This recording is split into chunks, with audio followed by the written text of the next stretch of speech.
上個禮拜五10月10號，我哋先經歷咗自今年4月以嚟最大嘅單日跌市，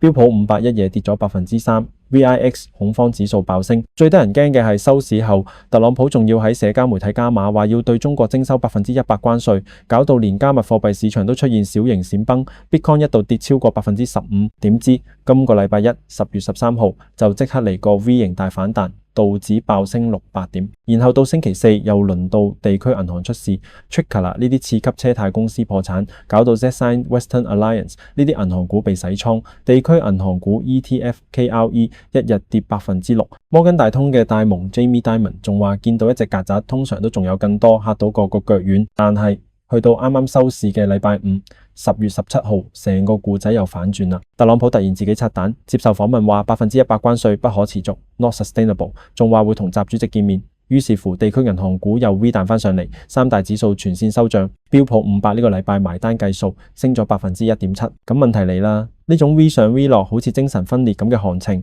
究竟係市場消化晒所有壞消息，準備再創新高，定係呢啲只係一場巨大風暴前嘅假象？好，喺我哋正式開始之前，照舊要提一提大家，本節目所有內容都係我個人嘅分析同觀察，只作資訊交流用途，並唔構成任何投資建議。投資涉及風險，大家做任何決定之前，記得要做足自己嘅功課，衡量翻自己嘅風險承受能力。當然，最重要嘅係，如果你覺得我嘅分析對你有幫助，就記得 comment、like 同埋 share， 再訂閱我哋嘅頻道，咁就唔會錯過我哋每個禮拜嘅深度市場分析啦。老實講，點解市場會咁波動？因為我哋正處於一個高危環境。喺10月16號 Patreon 嘅文章，我哋提過全球股市同企業盈利預期雙都攀升到歷史嘅最高點，即係話市場已經將所有好消息都 price in。喺咁高嘅位置，市場對任何形式嘅業績 miss 容錯率都係0，而聯儲局嘅角色就好關鍵。今個禮拜鮑威爾主席嘅鴿派言論包括承認就業市場有下行風險，同埋明確暗示可能喺未來數個月停止縮減資產負債表，停止縮表，係支撐市場反彈嘅重要力量。但係呢個係一個好吊詭嘅局面啦。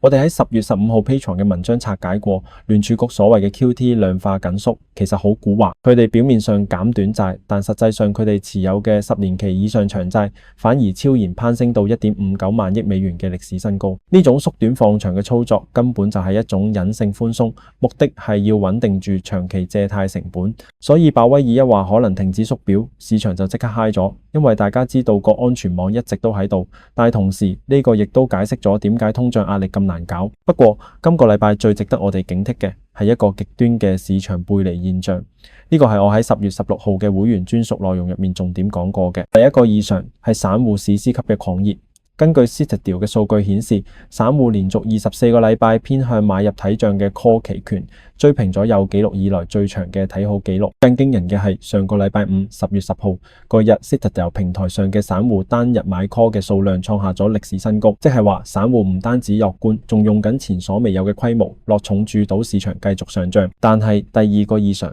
就完全相反，係專業交易員正在對沖嘅隱性恐慌。我哋睇 VVIX 指數，即係恐慌指數嘅恐慌指數，喺星期四10月16號晚 VVIX 指數飆升到117.3，係自今年4月以嚟嘅最高點，遠高於100嘅壓力水平。VVIX 飆高意味住市場預期 VVIX 未來會有劇烈波動。班大戶表面平靜，實質靜雞雞買緊保險。你睇，一邊係散戶創紀錄咁樂觀，另一邊係衍生品市場發出高度警戒信號。呢種極端背離就係點解我話依家個市極度唔穩定。咁啱10月14號 Bespoke 嘅統計顯示，當我哋經歷禮拜五重挫、禮拜一強彈呢種情景，過去14次數據顯示，標普500指數喺接落嚟一個月嘅平均漲幅高達3.57%，中位數漲幅更達到4.35%。所以短期嚟講，散戶嘅狂熱可能仲會推高個市，但係中長期嚟講，專業人士嘅恐慌絕對唔可以忽視。咁面對呢種精神分裂市，我個人嘅做法係點？首先，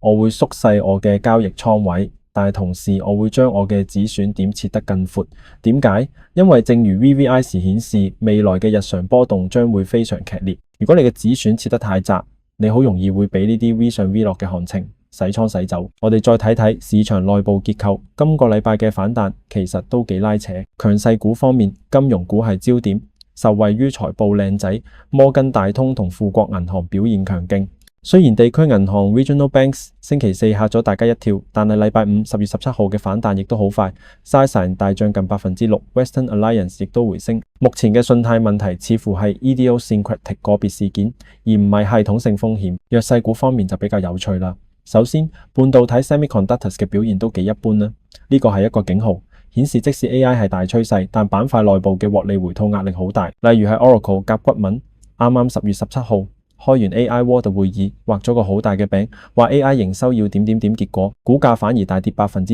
係1月以嚟最大單日跌幅。呢個就係典型嘅 buy the rumor, sell the fact， 趁好消息出貨。當所有好消息都出晒，但係股價已經係高位，投資者就會趁機食糊離場。呢個亦都呼應咗我哋開頭講嘅市場對業績嘅容錯率已經降到冰點。好，講完股票，我哋要講今個禮拜真正嘅主角，亦都係我喺10月14號 Patreon 嘅文章重點分析過嘅主題 Debasement Trade。大家睇到黃金價格好似坐火箭咁。禮拜五10月17號盤中一度升穿4379美元，創歷史新高。雖然收市回落到4262美元，但全個禮拜暴漲7%，係2020年以嚟最大嘅單周漲幅。好多人會問點解？因為呢個係一場完美風暴，市場同時面對中美貿易緊張、聯儲局降息預期同埋啱啱爆發嘅地區銀行信貸恐慌。但我想講呢個唔係純粹短期炒作，而係一個已經出現嘅宏大嘅結構性轉變。我哋有3個證據：第一，全球央行嘅選擇。根據 Bloomberg 數據，美元喺全球官方儲備嘅佔比一路跌緊，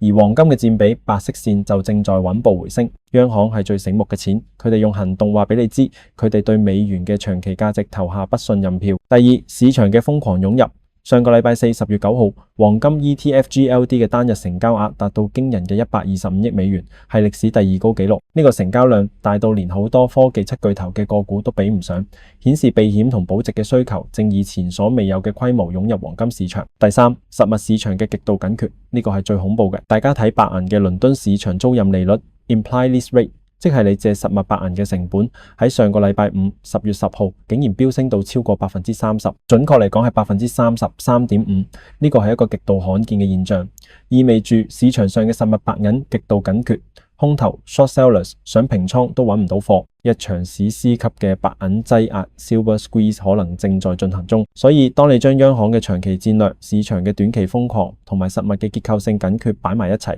你就知道 Debasement Trade 唔單止係一個概念，而係正在全球範圍內加速發生嘅現實。最後，我哋快速睇一睇全球其他資產嘅走勢。Bitcoin 今個禮拜表現好差，上禮拜五晚嘅閃崩之後，成個禮拜都冇乜力。禮拜五10月17號仲一度跌穿107000美元，最低去到103550美元，啱啱好掂到200天移動平均線。值得注意嘅係 Crypto 喺今年幾個關鍵嘅轉捩點都係領先指標，佢依家咁弱，對風險資產嚟講唔係一個好兆頭。美匯指數 DXY 今個禮拜回落，跌到98.19，主要係因為市場預期聯儲局會降息，加上鮑威爾嘅鴿派言論，美元弱，亦都係支撐金價嘅其中一個因素。美國10年期債息喺避險情緒下，今個禮拜一度跌到3.9976厘，但係禮拜五10月17號，隨住市場情緒緩和，又反彈翻上4.01厘。油價今個禮拜偏弱，紐約期油一度跌到56.6美元，布蘭特期油亦都跌到60美元附近，主要係因為特朗普同普京通電話，美俄關係好似有啲緩和。好，總結一下今集。